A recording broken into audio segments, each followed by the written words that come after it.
So obviously, to teach Advaita is not that simple. You are fighting against some very entrenched silent assumptions. Assumptions that your students have entertained as truthful for a lifetime or more, perhaps.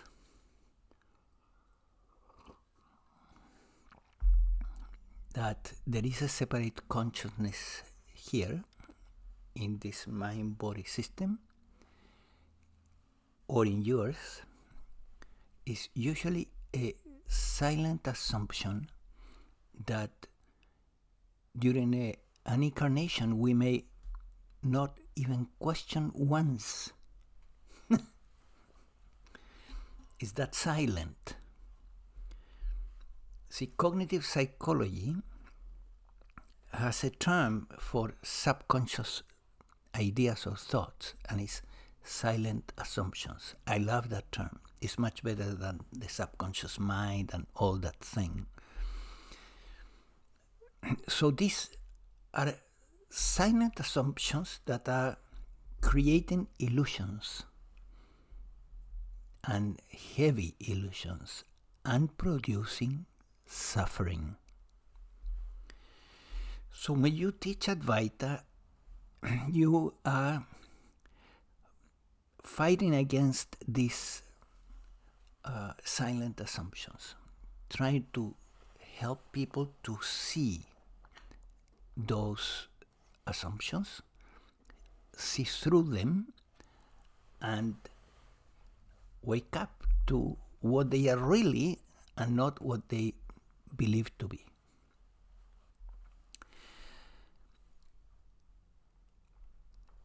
But I imagine that some of you are probably awakened already. You woke up perhaps long ago. In fact, I have people and students writing to me that they are awakened, that they woke up long ago, sometimes years. And interestingly enough, some of them also tell me that they have had a very difficult life after awakening. So think about it carefully. Be careful what you wish. But on the other hand, if you ask me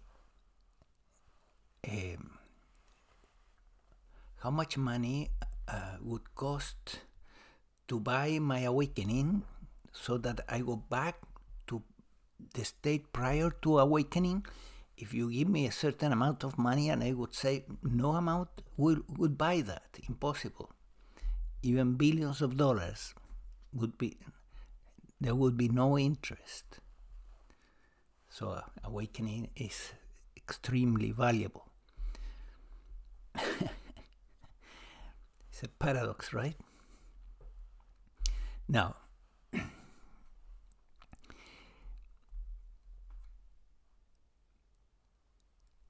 there is a mystic around Advaita teachers, and I will try to demystify this, at least to some degree, because those ideas are illusions too. It's not that Advaita teachers are so special or unique. Those are illusions. It's not true. We're all the same. What are we? Pure consciousness. Undifferentiated. Not one consciousness here, another consciousness in this plant, another consciousness somewhere else. No. There's just one consciousness looking through every sentient being, looking towards the environment through this flower, so the flower can orient its leaves towards the light, towards a window.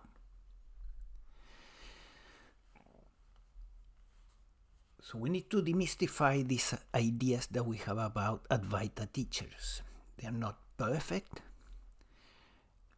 but some of them are quite skillful at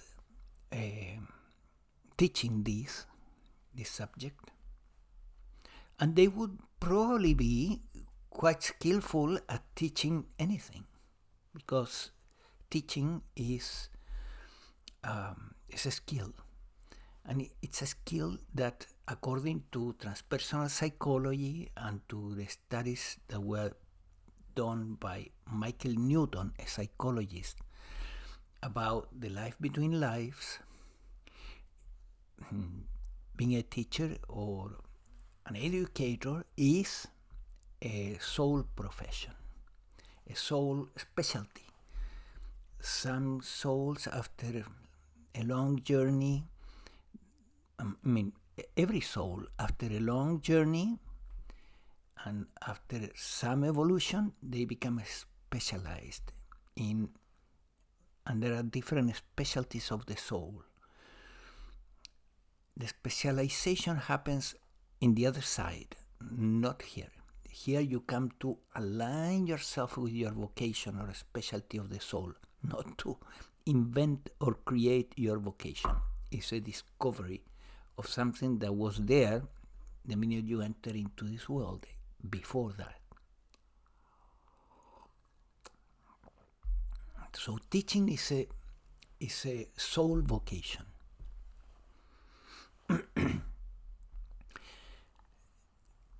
So what are the characteristics that an Advaita teacher is desirable, not should have, but is desirable to have in order to teach Advaita? One, to have awakened. If you haven't woke up yet, wait a little bit. Yeah, even if you feel the call, the vocation to teach Advaita because you are in love with the subject and so on, and because perhaps you're a teacher soul, wait until until the awakening really happens. That's my recommendation. Second, to be serious about the embodiment process, so that not only you woke up, but you are already walking towards embodying the awakening. Why? Because in that process of embodying the awakening, which is a long process, it can take incarnations perhaps, you learn the skills and the methods and techniques to share with your students and help them also to embody the awakening. They will need those tools. They need their Advaita teacher to support them, not only to wake up, but also to embody the awakening. So if you want to teach, do your embodiment properly and seriously. And this is really valuable to mention here. There are some teachers, and some of them very famous, that they woke up and they said, well, I know I am already that, and I'm tired of this spiritual BS. What I am is totally transcendental, and it's over. I'm over with the spiritual path, and they stop their embodiment process. They are happy with the awakening, and that's it. And then they begin to teach Advaita. The results, well, some of them were very good teachers. They did help many people, but they also made mistakes. They also deceived people, telling them that it was all about awakening, and then after that they don't need to do anything. which is untrue. So this is not the best option. The best option definitely is to take the embodiment process seriously, especially if you're going to teach Advaita. The third thing that is desirable also, it's not indispensable, but is desirable, is that you are a natural teacher, that you have teaching as a sole vocation. It's desirable because you will likely do a better job, because teacher souls tend to have a powerful language skills. Not like this one, because English was my second language, so I have a lot of problems with English. I learned English after 30 years old, and I'm still struggling. Anyway, if you want better language skills, you can check my Spanish videos and you put the subtitles. But this is the best I can do with English. Anyway, teacher souls in general, they are skillful with language, and that helps immensely to present any subject, including Advaita, and to simplify things, ideas, and present them in simple terms, which is what a good teacher does. A good teacher will never make a subject more complicated than the absolutely necessary. But I have seen teachers that they do that, and they are not teachers really.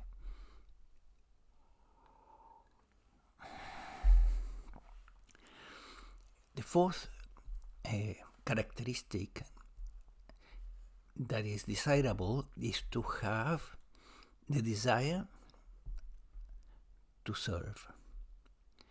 This is not a vocation that will make you rich. So what will sustain you is your desire to serve your students. And the satisfaction you will get through a profession like this, teaching Advaita, will be that you are helping your students in something that is extremely valuable, in fact. So the desire to serve is really necessary in this case, I would say, possibly more than desirable. So finally, I want to share with you that I have been teaching a course that I produced many years ago, and I have been presenting it for more than 10 years, more than 12 years.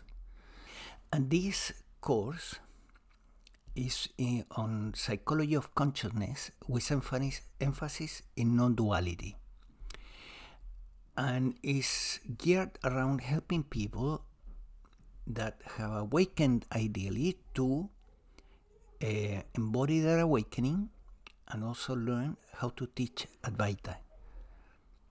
It's a course that takes about 5 months to 10 months to complete. So this course in psychology of consciousness can be very helpful too if you're interested in teaching Advaita at some point. It's also helpful to wake up and to embody the awakening. Yes, it is. Because the course starts with the awakening protocol, and then it moves towards embodiment.